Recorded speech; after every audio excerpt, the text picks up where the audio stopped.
Hello guys, so welcome back na po sa atong channel. So for today's video guys, magpapalit tayo ng hydrobox kasi pag pumipreno tayo sa ating Isuzu Forward 6HE1 engine is nawawala yung kanyang preno guys. Kaya napakadelikado. So kaya para maiwasan natin yung disgrasya guys, papalitan natin itong ating hydrobox kasi na-check na natin yung kanyang piston lahat doon. So napalitan natin rubber cap but hindi pa rin kumakapit, kaya ito na. So tinanggalan natin yung lumang hydrobox guys. Alright, so bumili na tayo ng bago, pero ito po ay replacement. So yung thread nya guys is magkaiba kasi yung replacement is mura lang at nasa 3K lang guys, at saka yung original is nasa 19,000. Right, so kailangan lang natin itong palitan ng fittings. Right, so pupunta tayo sa mga hydraulic hose. Right, so natanggalan natin guys, natanggalan natin yung luma at yan, so magkaiba yung kanyang fittings yan guys, kaya papalitan natin yan.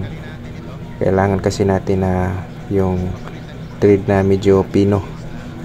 Yan, so yan kasing thread na yan sa original is hindi kasya kasi malaki yung kaniyang thread.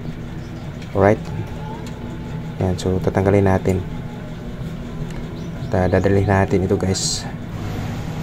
Alright, so yan, so nandito na tayo sa may hose. Yan, dito sa may hydraulic hose, dito sa may lawaan po ito guys. Alright, so nasa lawaan po ito, lawaan Cebu.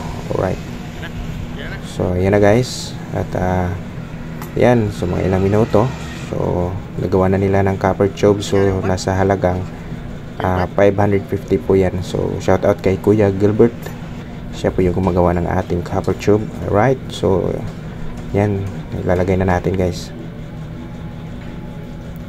ilalagay na natin ang ating copper tube.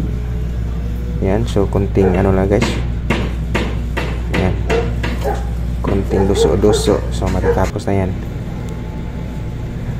Right, so ilalagay na natin ang ating nabiling hydrobox. At share ko lang sa inyo guys kasi first time ko pa po itong nagawa, at baguhan pa po ako, at para po ito sa mga baguhan tulad ko, at para mayroon kayong kunting idea kung paano magpalit ng hydrobox. Right, so yan, so ilagay na natin yung hydrobox natin guys. At saka kailangan ito guys, kailangan talaga ng bleeding ito guys. Alright, so napakaano na yan guys, basic. Ayan, so kailangan nyo talagang i-bleed mga kasampo